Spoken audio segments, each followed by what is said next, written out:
अस्सलाम वालेकुम। इस वीडियो के अंदर किडनीज को डिस्कस करेंगे। एक एब्डोमिनल कैविटी में मौजूद ऑर्गन है, ये थोरेसिक कैविटी के नीचे होता है और ये डायफ्राम के जस्ट नीचे मौजूद होता है। वन पेयर ऑफ किडनी का एब्डोमिनल कैविटी के अंदर होता है। इनका जो फंक्शन है वो यूरिन को प्रोड्यूस करना है। यूरिन के अंदर टॉक्सिक सब्सटेंस होते हैं। अगर किसी वजह से यूरिन अपना प्रॉपर फंक्शन ना करे या किडनी फेल्स हो जाए तो फिर टॉक्सिक सब्सटेंस की एकोमोलेशन ब्लड के अंदर हो जाएगी, जो कि बॉडी के लिए हार्मफुल है। ये क्रॉस सेक्शनल एरिया है किडनी का। अब ये जो नंबर ए पिक्चर है, इसके अंदर एक होल किडनी को एक क्रॉस सेक्शनल एरिया एक शो कराया गया और इसके अंदर जो स्ट्रक्चर्स हैं वो आपको नज़र आ रही हैं। अब ये जो एरिया यहाँ से लेके यहाँ तक है, इस एरिया को किडनी का एरिया है, रीनल कॉर्टेक्स कहते हैं।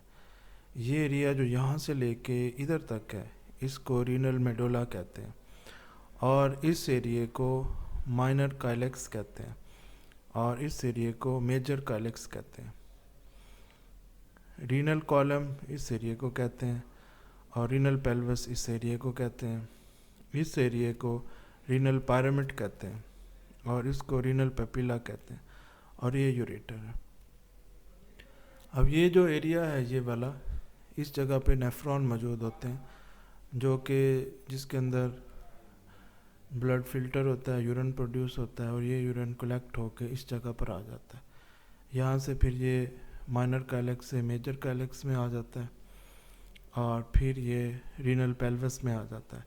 यहाँ से फिर ये यूरेटर में आके ब्लैडर की तरफ चला जाता है। अब ये इस एरिया को, ये जो नेक्स्ट पिक्चर है उसमें जूम करके दिखाया गया है।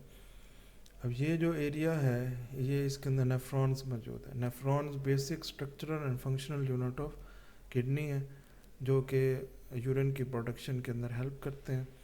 डिफरेंट सब्सटेंस जो बॉडी के लिए टॉक्सिक होती हैं वो नेफ्रॉन के अंदर उनको यूरिन के अंदर भेजा जाता है, जो यूरिन इसमें कलेक्ट होता है। अब ये इस स्ट्रक्चर को, इस एरिया को जूम करके ये वाली पिक्चर में दिखाया गया है। ये जो इधर आपको नज़र आ रहे हैं ये एक नेफ्रॉन है और फिर ये इसकी कलेक्टिंग डक्ट है और ये पेपिला है और ये माइनर कैलेक्स है। अब ये डिफरेंट कलेक्टिंग डक्ट्स आपको नज़र आ रही हैं। नेफ्रॉन जो यूरिन है उसको कलेक्टिंग डक्ट्स में डाल देता है। अब यहाँ ये यूरिन एक्यूमुलेट हो जाता है। इसी तरह ये दूसरे नेफ्रॉन से ये कलेक्टिंग डक्ट का माइनर कैलेक्स के साथ लिंक है। इसी तरह ये इस कलेक्टिंग डक्ट का माइनर कैलेक्स के साथ लिंक है और माइनर कैलेक्स जो है इससे आगे फिर मेजर कैलेक्स में यूरिन चला जाता है। जैसे ये माइनर कैलेक्स है। अब यहाँ से जो नेफ्रॉन है, यहाँ कलेक्टिंग डक्ट्स यहाँ मिलती हैं और यहाँ पर यूरिन को इंटर कर दिया जाता है। मेजर कैलेक्स में शामिल होती हैं, वहाँ से फिर ये रीनल पेल्विस के अंदर शामिल होते हैं यूरिन और फिर ये यूरेटर में ब्लैडर की तरफ चला जाता है। अब इस स्ट्रक्चर को जूम करके दिखाया गया है।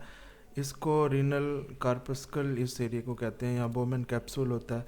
अब ये जो यहाँ ब्लड वेसल नज़र आ रही हैं, तो यहाँ से फ्लूइड इसके अंदर आता है, इस कैप्सूल के अंदर, यहाँ से, और ये बोमेन कैप्सूल के अंदर आएगा। वहाँ से ये फिर कलेक्टिंग डक्ट के अंदर आएगा, फिर ये रीनल ट्यूब्यूल्स में आएगा। यहाँ फिर मज़ीद कुछ सब्सटेंस की जो रीअब्जॉर्प्शन की जाती है, कुछ जैसे फ्लूइड है वो यहाँ से अगर कलेक्टिंग डक्ट में आ गया तो फिर उसकी दोबारा रीअब्जॉर्प्शन ब्लड में हो जाती है और यहाँ से फिर आगे कलेक्टिंग डक्ट में और फिर माइनर कैलेक्स में चला जाता है।